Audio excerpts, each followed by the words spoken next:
Subscribe کریں ہمارے channel کو اور بیل آئیکن کو کلک کریں تاکہ ہماری ہر نئی آنے والی ویڈیوز آپ تک بآسانی پہنچ سکے۔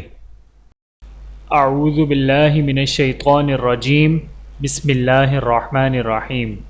تمام دیکھنے اور سننے والوں کو السلام علیکم ورحمۃ اللہ وبرکاتہ، اور میں آپ سب کو اپنے چینل میں خوش آمدید کہتا ہوں۔ اور آج کی ہماری اس ویڈیو کا عنوان ہے حج کا ایک خاص رکن۔ آئیے جانتے ہیں اس ویڈیو میں۔ بسم اللہ الرحمن الرحیم۔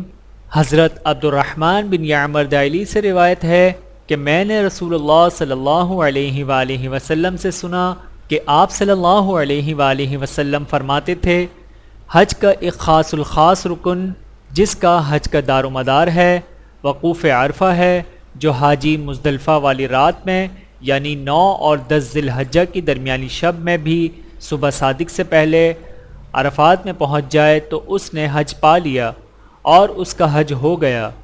یوم الخر یعنی 10 ذی الحجہ کے بعد منا میں قیام کے 3 دن ہیں جن میں تینوں جمروں کی رمی کی جاتی ہے، 11، 12 اور 13 ذی الحجہ۔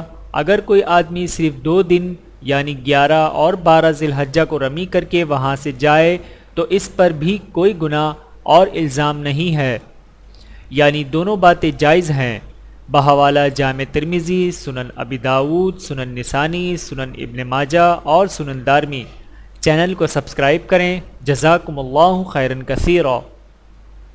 ویڈیو دیکھنے کا بہت شکریہ۔ مزید ویڈیوز دیکھنے کے لیے ہمارے چینل کو سبسکرائب کریں۔ اگر ویڈیو پسند آئے تو لائک کریں۔ اچھی بات کو دوسروں تک پہنچانا صدقہ جاریہ ہے۔ جزاکم اللہ خیرا کثیرا۔ اپنا اور اپنے پیاروں کا بہت زیادہ خیال رکھیے گا اور مجھے دعاؤں میں یاد رکھیے گا۔ Take care. اللہ حافظ۔